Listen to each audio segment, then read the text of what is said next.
Compelling stories are not hard to find. You just need to know where to look. Join your host, Dr. Eric Shaw, prosecutor Ryan Frank, writer Adrian Bonenberger, and comedian Ryan Connor as they interview ordinary people about their extraordinary experiences. This is Baggage.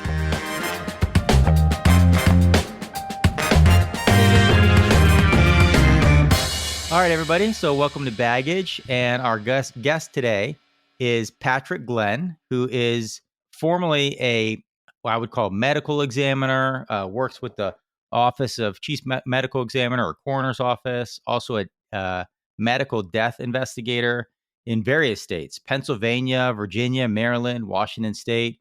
So we're going to have a bunch of questions about that. Patrick, thank you for doing this and welcome to the show. Thank you for having me. I'm pretty excited to be here. Thank you so much. Yeah, so I know some of the stories you might share, but these guys don't. And my first question is medical death investigator. When we started talking, I had never heard that term before. I'm familiar with medical examiners of, homicide investigations and things, but what is a medical death investigator? What is that?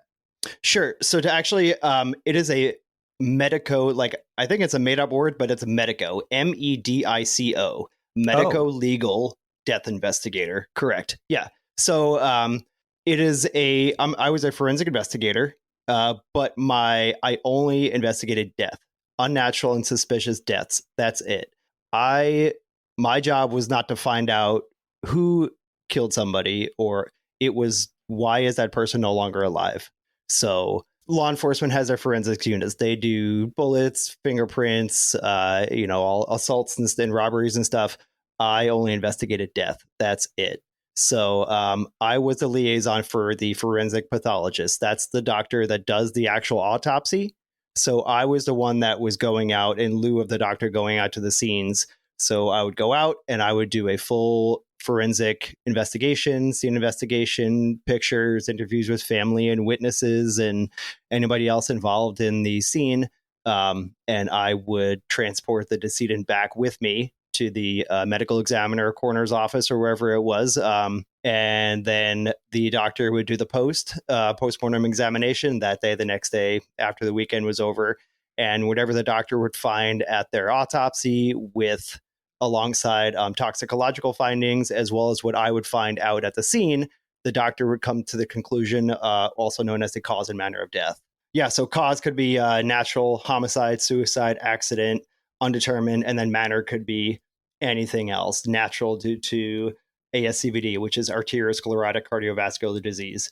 Accidental due to drug overdose. So whatever was found out, it would be in one of those categories. That's wild. I've never actually heard of this job. So I mentioned a bunch of states as you've worked because you've had some different jobs in the forensics field. Where did you have that job as a medical investigator on scene at the potentially crime scene? Sure. Yeah. My first job was in Baltimore, Maryland, 2005 to 2008, I think. So started in a rough city there. Yeah. Well, to kind of back up a little bit, I went to school in Pennsylvania, and as an intern in 2003, I did autopsies for a whole summer. So I just went to the kind of medical examiner's office where I was from and be like, hey, I got this internship. Like, I know it's kind of weird.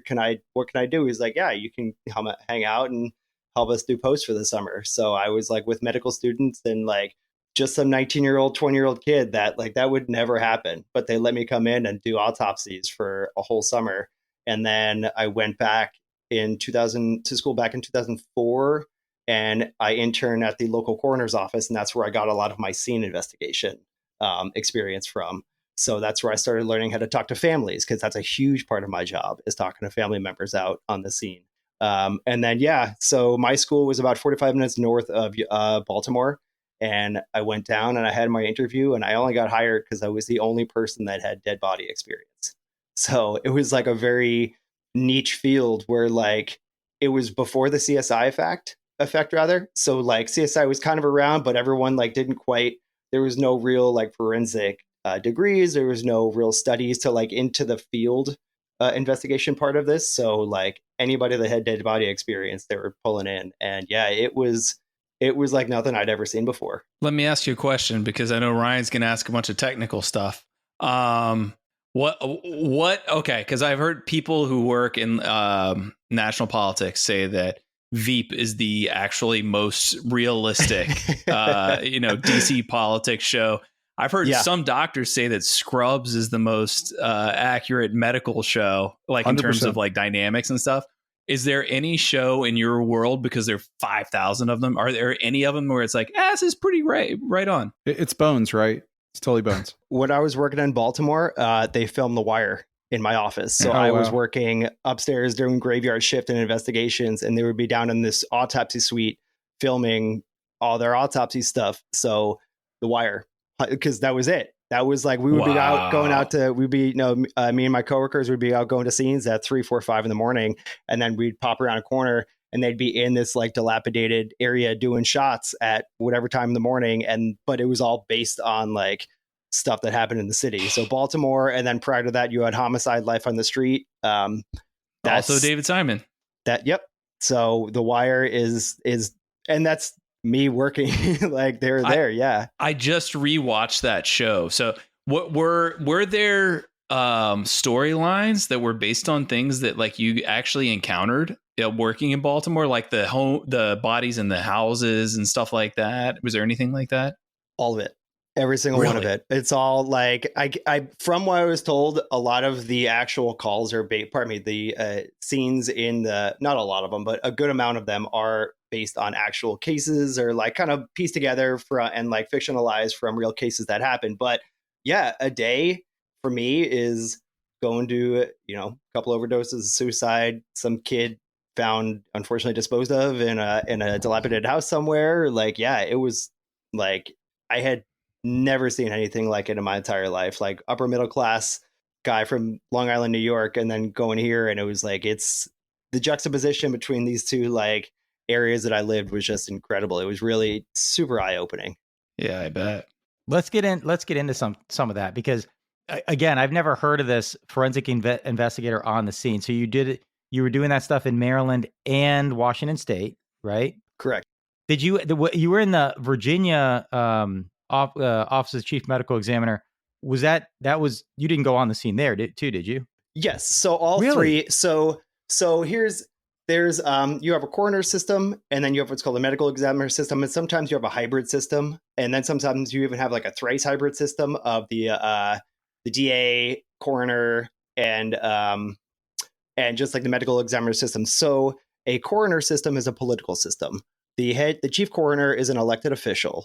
They run on, we're going to find all whatever. I worked in the one coroner system in Pennsylvania, but that is somebody who runs, and they have to rerun every couple of years, and they're elected to that position, which I'm not the biggest fan of because it is inherently political. Like there was times where you hear like the chief coroner putting contracts to his buddy's funeral home, and they're doing all the transport and everything. So like there's weird things that kind of get bizarre in that. But then you have the medical examiner system, which is an apolitical, self-sustaining or standalone agency. So we don't work for the police. We don't work for fire. The medical examiner is its own entity. So run by doctors from the top all the way down to the bottom.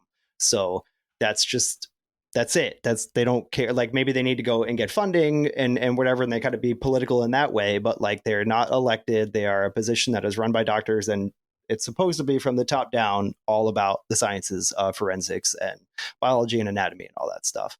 And then in some, even the smaller ones, I know out here in Washington, there's some like way up in the San Juans and stuff. I believe it's a modified where they have like the district attorneys are also the coroners. So like the district attorneys are going out and like they went to all these years to be a lawyer, and now all of a sudden, oh no, you're also a coroner. So you got to learn how to do a death investigation.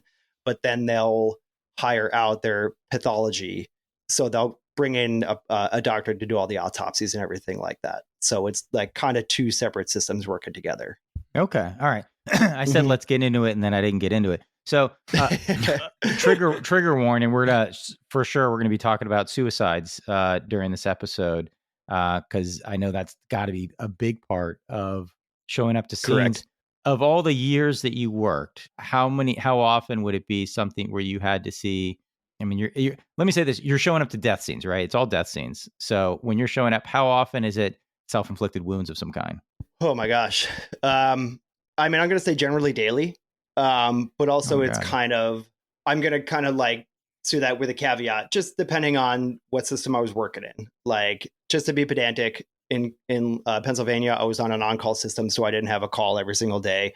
Northern Virginia was a multi-county system, so I didn't go to scenes very often there because sometimes our scenes would be like 4 hours away. But that doesn't mean I didn't get a call from our satellite investigators saying, "Hey, I got a suicide out here. We're going to send it on up to you." So but Baltimore, very regularly out here in the Pacific Northwest, definitely weekly, definitely multi times a week. And then because I worked here for about 9 years, it's just, our population's been growing, whatever's going on in whatever people's lives, whether it's narcotics or just economy and stuff like that, you kind of see like ebbs and flows a little bit. But yeah, firearm suicides are just... This is kind of blowing my mind. Is there any job that sees more dead people than you? I mean, I can't imagine how the amount of volume that we'll get into the baggage part of it later, but that's crazy. Like I'm being like thousands upon thousands, like Baltimore in my first year in whatever that was, 2005, 2006. I remember first year was 10,000 bodies that came on through the office. And then when I left in 7 or 8, it was 14,000. So like, that's just from the whole state system, but that's literally me like potentially seeing in 3 years, what is that, like 30 something, 40 something thousand bodies that just kind of moving on through, whether I went out to scenes or, yeah. Ryan, I hope I'm not jumping too far ahead with this question, but it's all I can think about is seeing this many people, like especially who've taken their own lives. Its effect on you. Does it give you like a lot of like nihilist feelings, or is it more like appreciation for life, or like, well, sure. How does that affect you, especially like, and like, how does it change from when you first started to now?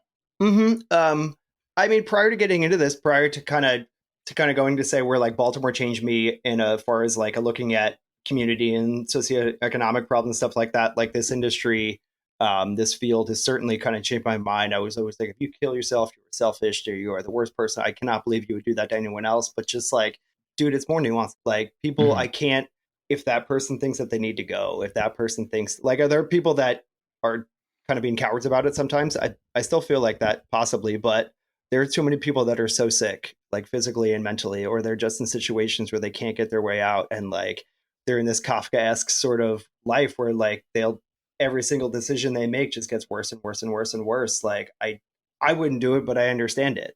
And now with that said, I mean, not to bring I know this is possibly going to be a pretty down conversation, but welcome to our show. One of my childhood homies unfortunately took his own life about a month ago. So yeah, shit, sorry. So he did. And I'm super sad. Like, I'm really bummed that I'm never going to be able to talk to my friend again. But on the other end, like, I've known him to be a sick guy since high school.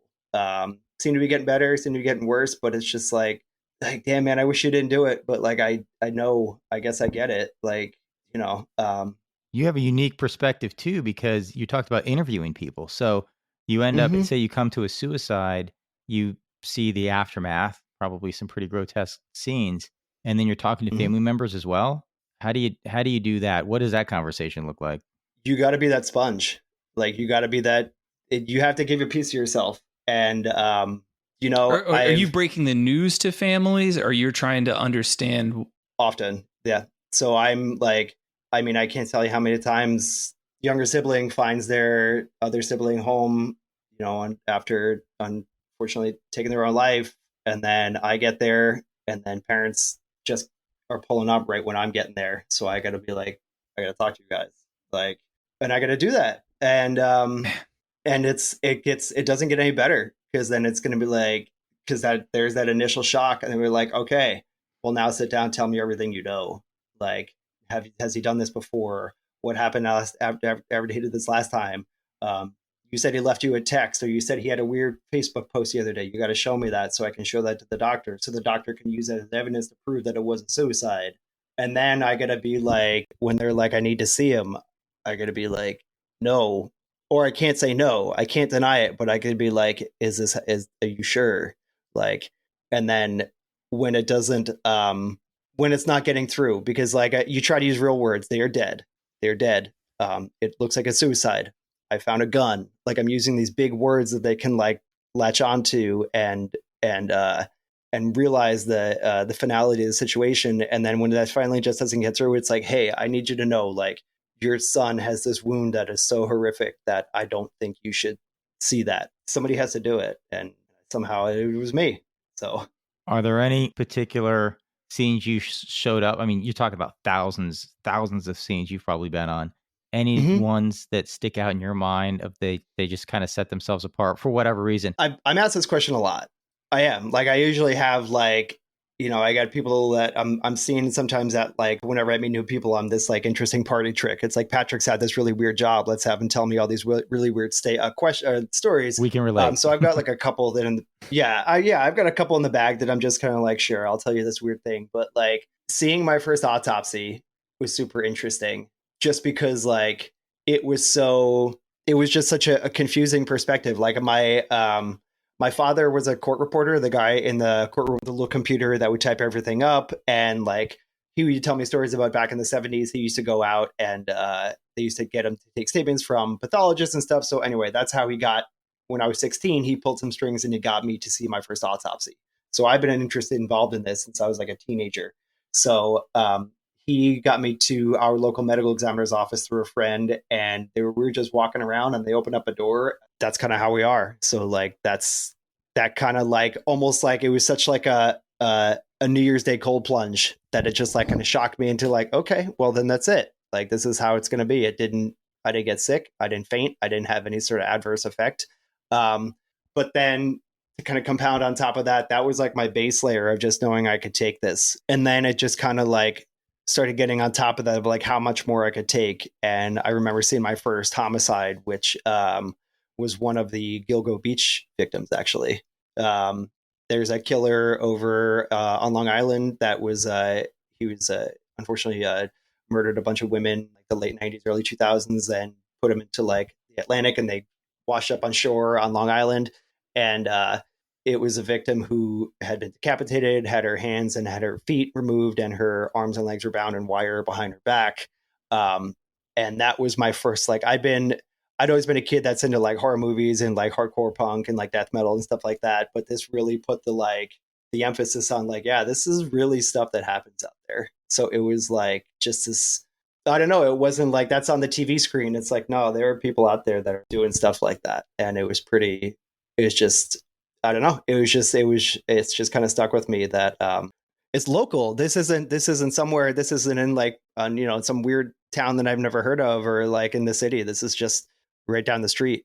So, but then, then there are ones that have been super personal that like made me feel really sad, in the sense that like, it didn't make sense. I had a call. I'll try to be pretty vague about this one, but there was an overpass over by us that had some construction going on up top, and they were working on the Jersey barrier. So they're going to be cutting rebar in the Jersey barrier and trying to lower it down to the road below. And there was a road with a flagger, and they were letting vehicles go on through for some reason. And they let this vehicle go on through. And just at that exact moment, the Jersey barrier broke off, fell onto the truck, killed the mom, dad, and the 9-month-old baby. And it was like, it was so shocking to me that like, and the dad was like a pastor, and the pastor's wife, and they were this like beautiful family and everything. And it was such a absolutely like bizarre turn of events. And it's just like, to kind of go with you, Ryan, it's like, yeah, that's like, what's the point? Like, the world is chaos. Like, you can be the nicest person ever, and then a Jersey barrier is just going to fall on your head. So you can wear your seatbelt and have your kid in the car seat, and it doesn't matter, because you're going to go under a bridge trestle and something's going to fall on you. So I'm a super positive person. I swear to you guys, like, I'm a really happy person. Like, I have a really good group of friends and family. Like, I'm really a pretty happy dude. I didn't even know where to go. With everything I've experienced with like medicine and life, I've come to the conclusion that, everything is it's like almost like Dungeons and Dragons. Every move you make is like a dice roll. And sometimes you roll a 20, sometimes you roll a 1, and it's like, critical failure, whatever you were trying to do, drive to work. You critically failed. A Jersey wall fell on you. Absolutely. It could be. Or your tarot cards could be weird that day. Who knows? Like, it could be anything. It's so. Man, I'm really starting to get worried about when I came home. So there's a car parked in front of my house, and it looks like an old 300Z, but it looks armored with blacked out windows. And there's about a 25-foot antenna that's with like the diameter at the bottom, like a baseball bat. And there's a turret on the side of it. Yeah. Yes, I took a photo of it. I have it, and at first I thought it was a movie car, like picture cars or something like that. So I Googled it and I was like, nah, this is not in any movies, because the language on it has writing on the side like this. So I might just have like a psycho out there who's got some sort of GPS system, and he's hunting. If you need validation, I'm the one to tell you, because I've probably seen something close to that. Yeah. All right, I'll tread lightly. Just be cool to everybody. Just be friendly. Yeah. Montana plates too. You never know. You never know what militia they're in. I got this awful bumper sticker on my ATV. And I don't know if you guys remember this story from Colorado, but it says, I'd rather be modifying a Komatsu bulldozer in Granby, Colorado. But basically there was a guy that did that. He modified this. Is this the Killdozer? The Killdozer. That was Colorado? Yeah. I didn't know that. Yeah, that was Granby. That's where remember you guys came out for that guy trip and we stayed at that cabin? That was Granby. No kidding. That's a wild story. We could tell that on a Carry-On episode. I don't remember that. Oh yeah, we'll talk about that. So tune into the Carry-On episode. One quick pet peeve with coroners and medical examiners. Like as a doctor, I frequently hear these stories on the news, and they list the cause of death as cardiac arrest. I'm like, that seems like the biggest cop-out answer you could give for the cause of death. Because technically, everybody dies of cardiac arrest.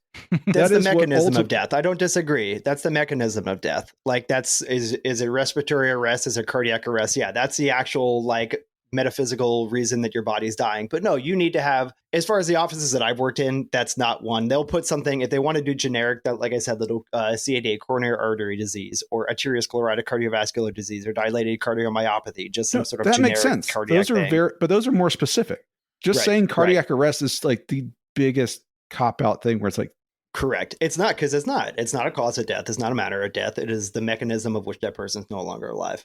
So I agree. I agree with you. Have you ever had to testify in court? Yeah, a couple times. Couple civil cases, a couple homicides. I testified for a case that ended up going on that show 48 Hours, not the first 48, but 48 Hours. And that was the first time I ever testified. And thank God I didn't actually make the episode, because the prosecutor was like, all right, can you state your name and what you do? And I just went, my name is Patrick Glen, I'm medicolegal. That's what. And then, like, everybody started laughing. The cameramen started laughing. The jurors started laughing. The judge started laughing. You're like, hold on, man, just like chill out. And like, you're cool. Like I wore my glasses to try to look smarter, and I just looked terrible. But yeah, I've testified a couple times, and it's not my favorite, because they'll try to go after, like, I don't have any social media, but I had like a LinkedIn for a minute, and the one defense attorney was like, well, I see you worked at an eye doctor for like 2 hours or 2 years. Like, how can we trust you that you're some sort of expert? I was like, well, you're also missing like the 9 years of experience beforehand. And so they're just trying to, like, I don't know. I don't like to be like nitpicked apart about stuff that, like, here's my report. Here are the pictures that I took. I'll answer everything from my report. And I'm not going to kind of go off of that. I don't envy any person that's a fact witness, because you would be a fact witness. You're there, you see them, that kind of thing. And then they're put in a position of kind of being an expert, sometimes even qualified as an expert. And it's not a professional position, that you get specialized training in all the time even. So yeah, that's a nerve-wracking position to be in. Correct. And I'm not there testifying as an expert. They're testifying as, I'm investigator Patrick Glen. This is what I did. These are the things that I found. I'm not going to give you some sort of way or another. The doctor is the one that make the final decision, but here's what I found. I'll wrap it up and repackage it and give it back to you. But that's it. So, but yeah, not my favorite. Going back to just kind of like how this has kind of affected you. I found, like, this is a weird way to put it. There's multiple types of death. I mean, there's multiple ways of like being around death. When it's controlled, like someone just died of natural causes, people look very peaceful frequently. They're just kind of almost look like they're sleeping. In the medical sense of like the autopsies, It's very controlled. There's the wounds to them that you're seeing that have been done postmortem, but it's still very controlled. It's very clean. It's very sterile. Versus seeing firsthand violent death is something that's so jarring. And to say that it reminds you of your own mortality is accurate, but that's not all of it. It's just something that is so unnatural for most people to see it's so you can easily kind of like muddle your way through those first two scenarios, but seeing the violent death is something that always just struck me as very, very hard to deal with. What are things that, like, how have you come to grips with that portion of it? Or is at this point, it's just like another day at the office for you? Sure. I mean, it didn't take me long. It's just because you kind of immediately at that point, like, some of it is so wild that it's like, that's not real. Like, I can't, like, it's like, I'm on the set of a movie. It's so like these things, it's such a, and I don't mean this in a funny way. It's such a comedy in the sense that it's so absurd. Like, some of the things that I see are just so, like, I could describe them to you and I wouldn't, and this is not some sort of flex. Like, I just would never do the best job I could at describing anything, the stuff that I've seen, because it is so beyond, like, absurd that you need to see these things with your own eyes. So, and I took that as a, like, and I used that curiosity to kind of keep me going. Like, it was just something like, what could I do? Maybe I'll see this again. And maybe I could do a better investigation if I get something similar to this. So, like, every single thing I try to use as a growth to get further and further. Because there's not a whole lot of, like, forward motion in my field. Like, once you kind of become an investigator, I don't know, I never really got turned off by it. Like the sights, the sounds, the smells, it was just like, it was biology, it was anatomy, it was just so interesting. I tried to find something interesting in every single thing that I saw. And there was nothing interesting about it. Like, if it was on my fourth overdose for the day, like, well, it doesn't matter, because now I'm going to do my best to try to help the family out. So there was always something to kind of get past the gore, get past the stuff that I was seeing to, like, improve upon. Fourth overdose of the, go ahead, Ryan. No, you go ahead. I was going to ask a weirder question, probably. Yeah. Well, I was going to say that mechanics get, like, when someone comes in for an oil change, they're like, Jesus Christ. Is there anything for you where you're like, boring? Yeah. I mean, it's a job, dude. Like, it's a job. Yeah. Like, we're all like yucking it up in the office. We're all having fun. We're all just the same sort of people. So it's like, I want to play with this joke, but I also don't want to diminish any of the decedents that I've had in my entire career. Like, right. So, but yeah, like, our bread and butter are 40 to 65-year-old men, like, sort of out of shape, never really going to the doctor, maybe drink a little bit, like smoke, or just have their vices. And they're just like, yeah, they died of a heart attack. It's getting a little close to home right now. Go ahead. I know. I'm looking at some guys over here. Yeah, and that's what I'm getting at. Is it like it's like it's a better day if you get a call for something novel, even if it's more intense or scarring than something that's obvious. Because it was always like, these are the ones that, and again, I'm really not trying to be like a to sully these individuals, but it's just like, dude, why didn't you go to the doctor? Like, why didn't you go to the doctor like in a year and just get a diagnosis? And if you had a doctor and you had a medication and you had a diagnosis, then I wouldn't have to put your family through this whole thing of me coming out and taking pictures and bringing your body back, and then a doctor maybe doing an autopsy or a toxicology, and then having to send you back to your funeral home. Like, it's just like, just do the minimum amount, and then I wouldn't need to be there. Like, your family would not have to deal with me. So that was what was frustrating. It's like, just get on, like, just take care of yourself a little bit and get that doctor, get that diagnosis. And then I would never eat, like, they would call me in and be like, oh, he's got a doctor. He's been seen in the last year. He's got hypertension. He's got obesity. Cool. There's nothing unnatural, no drugs. I'm not coming out. But now you didn't go to the doctor.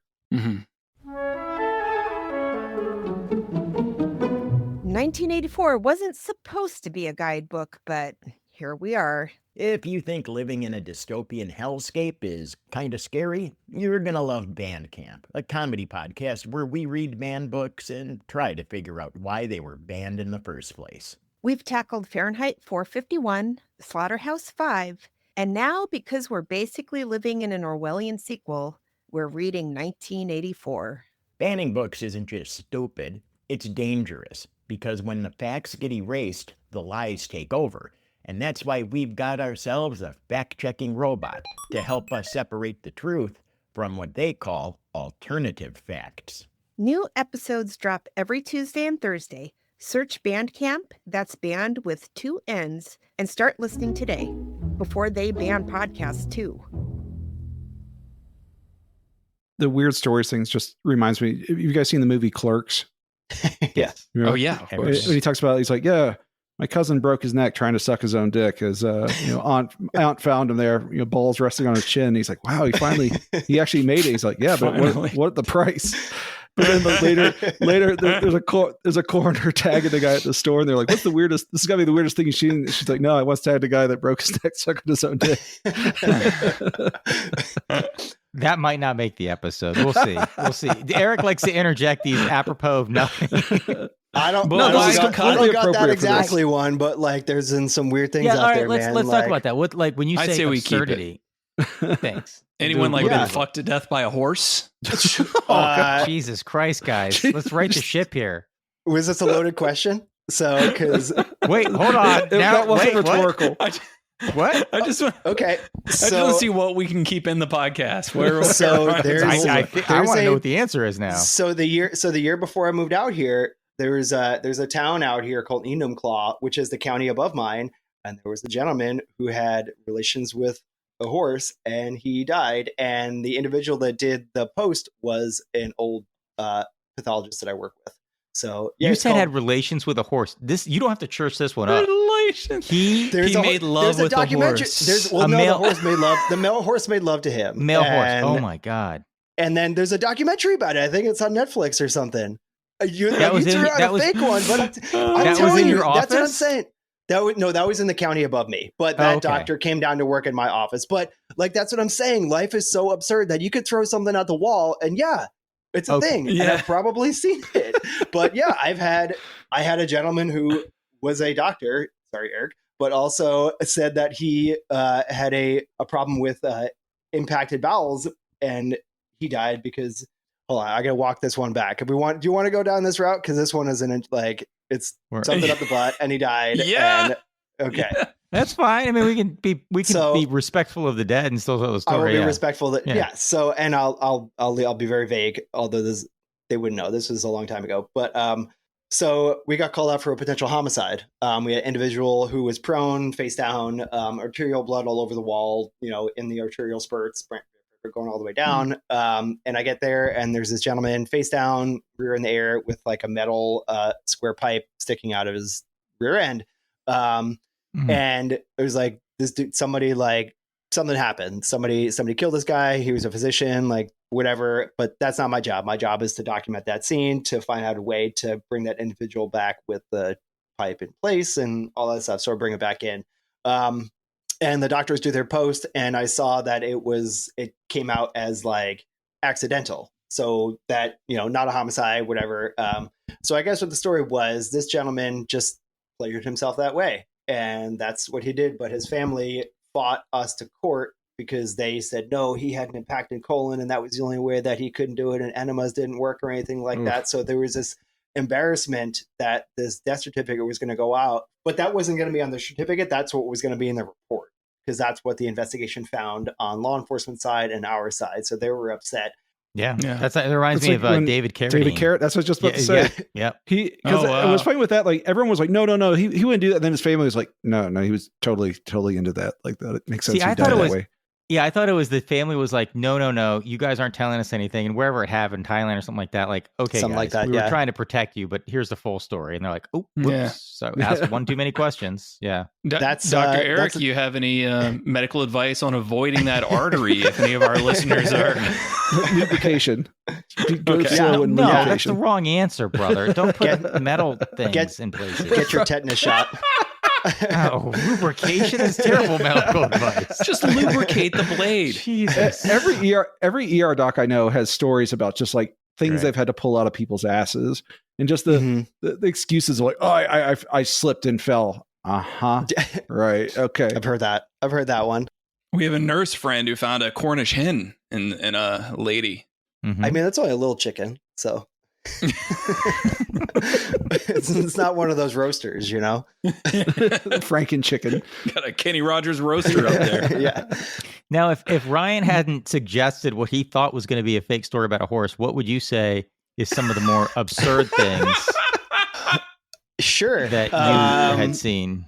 Yeah, I'm terrified of horses, not because of that, but because I've seen too many horses rear up and just fall on people. And that was very difficult for me as I at one point dated a horse girl. So like every time she went to her barn, I was like, this is the day it happens. But so a lot of them, I was involved in the investigation from that gentleman that stole the plane a couple years ago and then crashed it on the island out here. The dude that stole it and did like a big loop to loop and then crashed it on the island. Do you remember that guy? Yeah, I always think I just watched a YouTube of that not too long ago. The air traffic controllers were on with him for a while talking to him. It's pretty sad, actually, because he was like super chill. And he's like, hey, guys, this is what I'm doing today.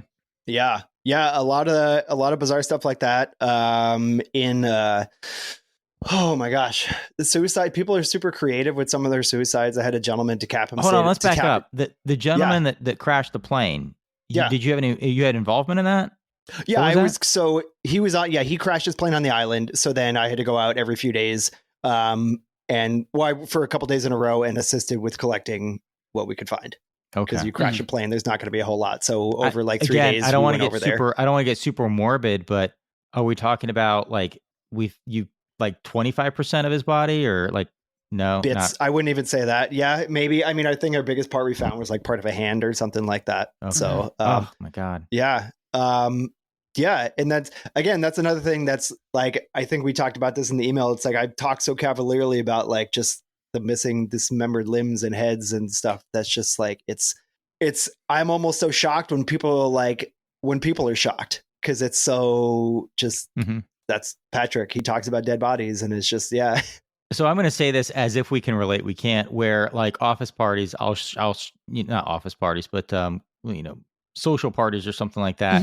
I'm dealing with people that aren't in the criminal justice system, and I'll start sharing a story and I'll see their eyes get really wide. I'm like, oh, that's right. You're not used to those kind of stories. So I'll back off. I think Eric shared some of those same kind of stories. Nothing like that. Nothing like decapitated heads and stuff is just, there's a limit where I think I have a limit where I'd be like, that's too many heads. Yeah. I appreciate you. That was the one. Yeah. That was the one. But no, it is like, I did have like a singular moment. But it's also in my I think we talked about, but I'm a firefighter now. So I left the field a couple of years ago, but I'm still the one that everybody has to go to. And like, Glenn, you go in and you see if he's dead, or like you go and like, I'm still doing notifications and stuff like that, because people just kind of kept with me. I don't know if I could, that's the one thing that I wanted to bring with me, is to be the ability to like deal with that sort of situation. So I'm glad I still have that. You recognizing yourself that you have, it sounds like you recognizing yourself that you have the ability that not everybody has to hold it and deal with it. Right? Would you say that's fair? Yeah. And I'm not trying to be like braggadocious about it. It's just, I've done this. That's what I do. This was my calling for 17 years. Until, we use this term now, when your bag is full, you're ready to go. And my bag was full and that old job, but like, I still got a little room left on top of knowledge that I could bring with me. I'm not going to be doing what I used to do, but if I could kind of like take the good parts from it and still use it now. It's just kind of this thing that I'm really proud that I've been able to cultivate, because it really is so hard to be able to connect. And like, I try to do it really personable. Like, I'm a dude that's got a bunch of tattoos and I call my friends homies, and I try to talk in like not such a clinical way, but in a way that like someone can really like, all right, that dude's kind of like me. So maybe he's not somebody that's like, I am this and I'm going to tell you this and this and this. So like, just someone that I wanted to be easy to talk to. And yeah, so I do find it easy to talk to people. So I think it works. So you hit on a point there of, I'm going to rephrase it as, talk about the satisfaction with the job and how that affects your ability to do that kind of job. Like making a difference. Sure. Well, come here. Come on. I got my little friend with us now. So the more the merrier. Oh, hello. This is you want to know how I get through? She helps. She helps a whole bunch. So we had an episode about canines. We get it. Yeah. Okay. I wasn't paying attention. I'm so sorry. Could you repeat the question again? Sure. Like you kind of touched on like your my words, not yours, your satisfaction with the job, that you were like able to make a difference, or that you have a skill set to be able to talk to people.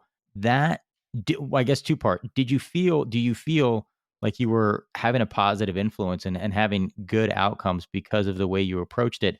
And if so, how how did that help, or did it play any role in your ability to keep doing a job and deal with the mental stress of it? Sure. I don't know where it is. It's somewhere in my house, but I have a card from a family that wrote me a letter when I worked at the ME's office. The decedent shot herself in a bathtub, and I just did what I do. I told them what I was going to do. I talked to them like how I talked to everybody else.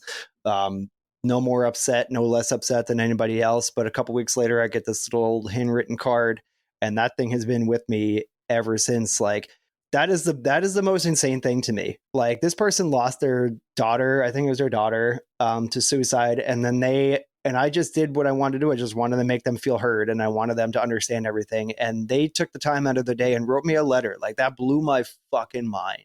That was insane. And come to find out, like a little bit before I left the office, I had a pretty contentious relationship with the admin. But we kind of patched it up right when I was leaving, and I was told by my supervisor, she said, "You're the one investigator that has received the most phone calls, letters, and emails from people in the community." And it's like, that's like, and I was still flying off of that one card. And obviously I would have been real stoked to hear that other stuff, and she not withheld it from me. But it was just like, if I can get somebody to just like, that was it, man. Like, I just wanted someone to be a little bit like, okay, the next time. Like, I could not get them. They could not have been any lower than that day. And like, if I could be that first like micro step to maybe being a little bit better, like, that's all I needed. That's all I wanted to do. And it's like, I was maybe I was definitely not batting 1,000. Like, there's so much information going in and out, and people just not listening, and that comes with the territory. But like, those couple people that do like pay attention, that people that like were really appreciative, and it did help them. Like, that's all I needed. Like, there's so many jobs that you just don't necessarily get those like pats on the back or a good Google review or something like that. And when you get those few, it feels amazing. Your supervisor or other people can tell you you're doing a good job, but when you get something from the family like that, it is really a big high. 1,000,000%. It was like, and so much of it, even just like, yeah, just for them to still be crying on the phone. If I could get them to like stop crying and talk to me a little bit, like if I could kind of connect with them a little bit about their family member, then I could maybe get more information in an interview. So not only was I trying to create that relationship just to make them feel at ease, but also I was trying to create that relationship so I could extract information about my cases and stuff like that too. So there was a little bit of an ulterior motive in there, but I still just wanted like that comfort that they could tell me anything that they felt needed or was pertinent towards their loved one. So, yeah, and I definitely didn't do this to be thanked. Like, no one is like, people are stoked when my fire engine rolls up to a scene. No one was stoked when the meat wagon would roll up in front of their house. Like, no one wants to see me open up the back and see the four gurneys in the back, or another set of feet hanging out the back, or anything like that. So, the biggest compliment for anyone, just to say, thank you so much for coming out. Crazy. You have seen, as you're saying, tens of thousands of dead bodies. Probably, and yeah. It cannot be possible to remember all of them.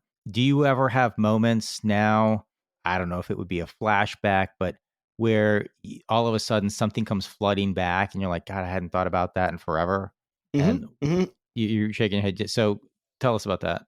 Yeah. So actually I got a subpoena a couple weeks ago for a homicide I had a couple years ago. And it just kind of fell in the pile. I just totally forgot about it. It's just been however many in the middle of my career. And I looked at the state versus whoever the defendant was. And I was like, I don't remember this name. And then I Googled it. And then I was reading the paper or reading the article about it. I was like, oh, victim Jane Doe or whatever. And like, it was like, I mean, not a drug high, obviously, but it was like that scene in Requiem for a Dream when like their eyes go up and all of a sudden like a, Aronofsky sort of like moment where it's like, oh, that was a bad one. That was a top 3. I'm not going to tell you guys about that one, but yeah, it was just one that it is hands down in my top 3. Just a really horrific male and female homicide. And it just, yeah, then that one fucked me up for a second. Like that one was actually, I went to my therapist. I was like, yo, dude, I don't really believe in like repressed memories, but this thing happened the other day. He's like, cool, man, let's talk about it. And it was cool after that, but it was like that one just kind of came, it like pulled it right out of me. I completely forgot until that I read that subpoena. You think that might be like a protective mechanism that you'd forgotten about it, maybe? I don't not think so, but I'm also going to think gonna kind of go with like just so much that I just literally forgot about it. Like there's because, and also to kind of go back to those numbers we talked about in Baltimore and then in Virginia. Since I've been out here in 9 years, our cases jumped up from, in my first year out here, it was like 1,800.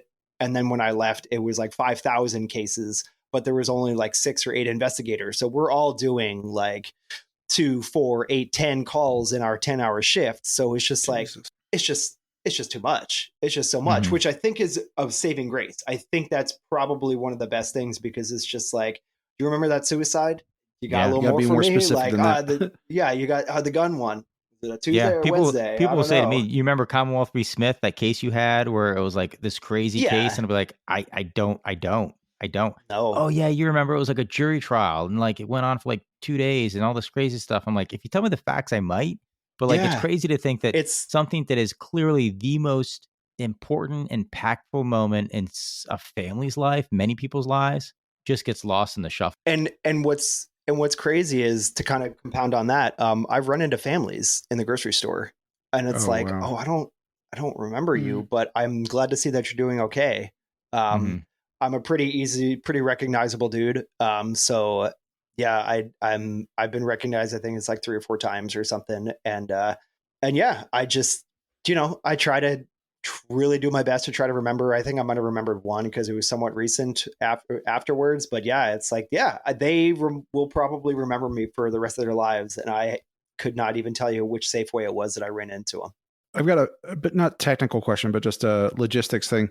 One of my friends works for the Forest Service, and she always brings up that like every spring when she's in Alaska, the snows melt and they'll always find like half a dozen dudes that just went out in the woods at some point over the winter and, took care of business.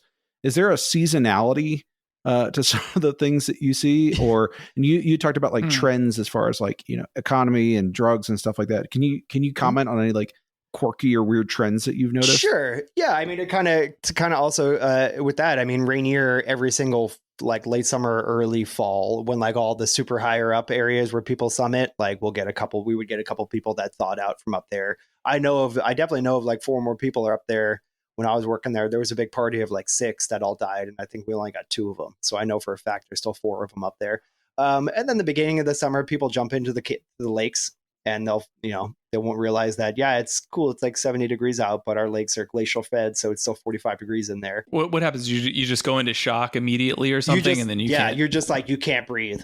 Yeah. And then you go hypothermic super fast. So it's like within a couple minutes, right? Correct. There's a lake right by my office called Chatfield, and it's a big reservoir. Every year, 2 or 3 people die in it. And it's not that they couldn't swim.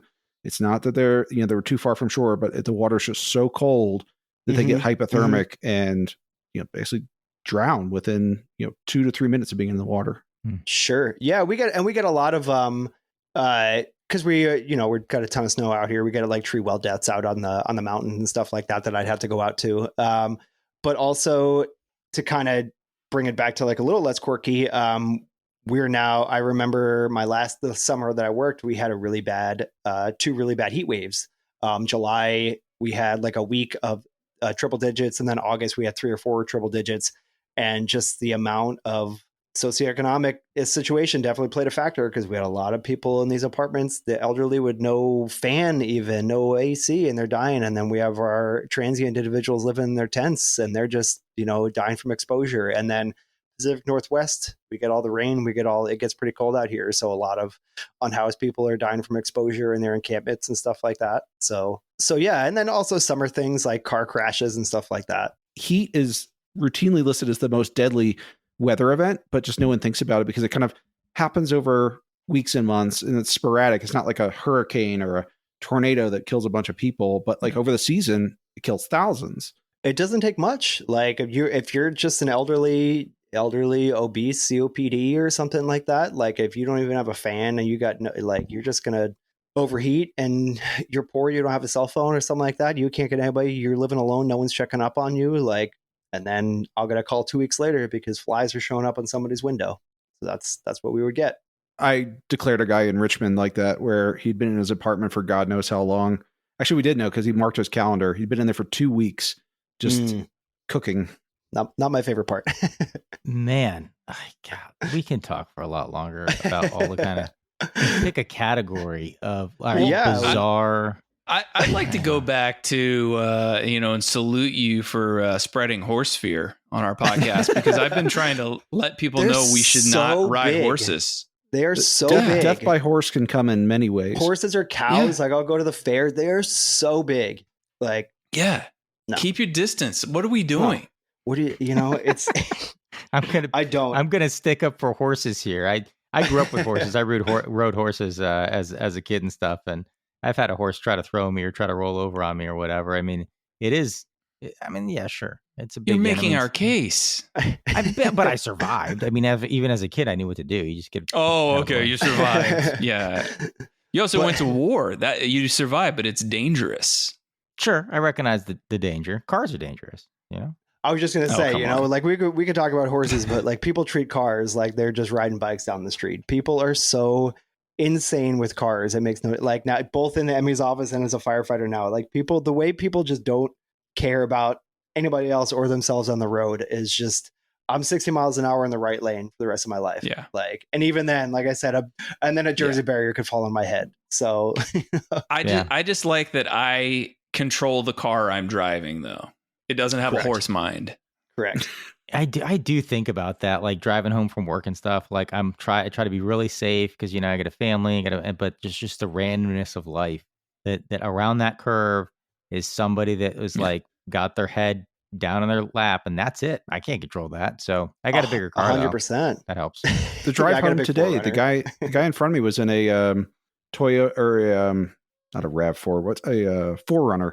And his tire just popped right in front of me. I saw it happen, and like smoke and bits start flying up. And I'm not riding his ass or anything, but I'm still close because it's traffic. And I was just like, oh shit, please don't like blow off and shoot through my windshield. Or Final Destination is a documentary. It's not a horror movie. That stuff really happens, like that whole series of events puzzle. And then all of a sudden that butterfly effect. And This is we're gonna have to add on something funnier than that. That's like I'm gonna have nightmares tonight. Yeah, I know you always ask the question of like, tell us a funny story. That's not applicable to this one. Yeah. A funny he's gonna story. do it. I'm trying to think of a funny story. I don't know if it's funny, but I can't stop thinking about it. Not because of the salacious nature of it, but that physician that had the metal rod sticking out of his rear end. You are not the medical examiner that's doing the autopsy, so you can't manipulate the body but so much, so you have to transport that. I can maneuver him. I can make him fully prone, and then I vaguely recall taking like a cardboard box and taping it around the extremity, or pardon me, whatever the apparatus, the pipe that was sticking out, so it just like didn't like the blunt end didn't like get anybody in the face or anything like that. But yeah, I had him in a zipper body bag, and there's this pipe sticking out of the body bag. Okay, so yeah, just that right there is like the practical thing of like no one planned for. How do you plan for that? That's you don't. I'm just thinking. So I guess also like the absurdity is more than just like that scene. Like I'll show you my biggest foot and mouth moment. I have this. I've worked with death forever, so everyone's got a dark humor sense. So I've got this noose tattooed up here, if you can see that. Yeah. I went to a scene, and unfortunately, it was a teenager who had hanged himself, and everything had got fine. I had talked to the family, and I had moved the individual to my van. And I just go in there and like, okay, here's my card. Here, you need to do this. And I'm so sorry. I know nothing I'm going to be able to tell you guys is going to help you through this, but I know you guys need to be there for each other. You guys just need to hang in there, and you'll all be fine, and everything will be okay. And all of a sudden I look at this detective that was there, and this dude just like side-eyed me, and like but like the family didn't catch it, and we go over it. I'm like, all right, detective, let's see. He's like, do you know what the fuck you just said in there? You just told this family whose kid hanged himself to hang in there, and everything will be fine. So I got a dumb noose tattoo to remind myself that you really need to watch what you're saying, because that's great. Could say dumb shit. Yeah, but I mean, the law of averages, right? You're talking to the thousands of families. You're gonna you're a human being. You know, you're gonna say something sometimes. I'm just firing from the hip here. You know, I'm just making this up as I go along. Any regrets about it? Did you stay in too long? Did you wish you'd done a different path? Anything like that? I ended up exactly where I wanted to be. I took it as far as I wanted to go. I had probably I could do another 2 or 3 years, and that would have put me at 20 years total. But after that, I had to have got out into something else. But like, this is the area of the country that I've always wanted to live in. And it's given me this phenomenal life, and it's opened up so many doors to kind of get out here. And it's just, no regrets whatsoever. I loved it. I loved everything about it. It was incredible. I have a really good circle of friends and family that are super supportive. Great people. I go to therapy, so I'm not, I pass a government background check, so I'm not crazy. So I have, it was a great job. I loved it. It was so interesting. It was so fascinating. It was so fun. It was something I wanted to do since I was a kid, and I'm so stoked that I took it as far as I could. Excellent. Any other questions from you guys? No, thank you for sharing. No, I just want to say thank you. This has been great. Patrick, thank you so much for joining us. Some incredible stories, and a lot more that we could talk about. Any parting words of wisdom or anything you want people to know before we sign off?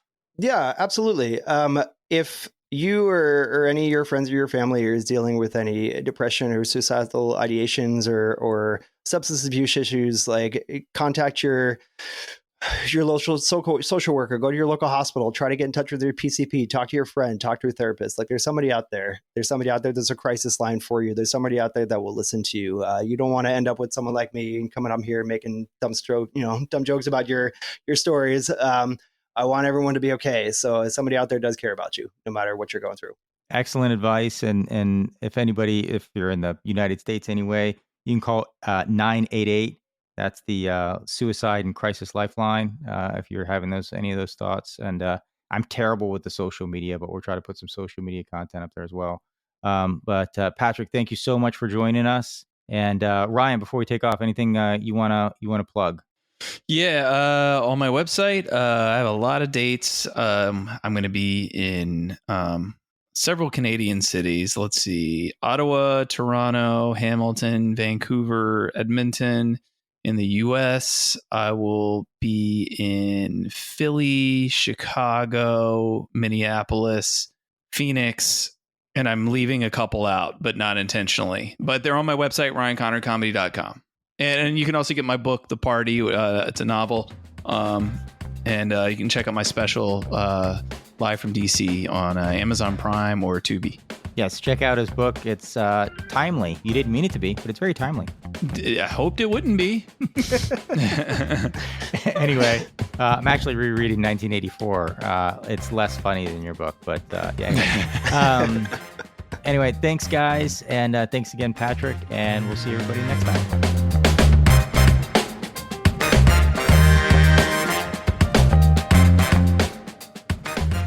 Music for Baggage provided by Quincy Ledbetter. You can find his stuff at qledbetter.com. Graphics provided by Megan Weaver. You can find her at meganweaverart.com. Special thanks to our premium members for their support. You can become a premium member by clicking subscribe in your Apple Podcast app or by visiting thebaggagepodcast.com/support to sign up or to gift a membership to someone. A percentage of all proceeds go to charity. If you have any questions, comments, or a good story to share, please email us at thebaggagepodcast@gmail.com.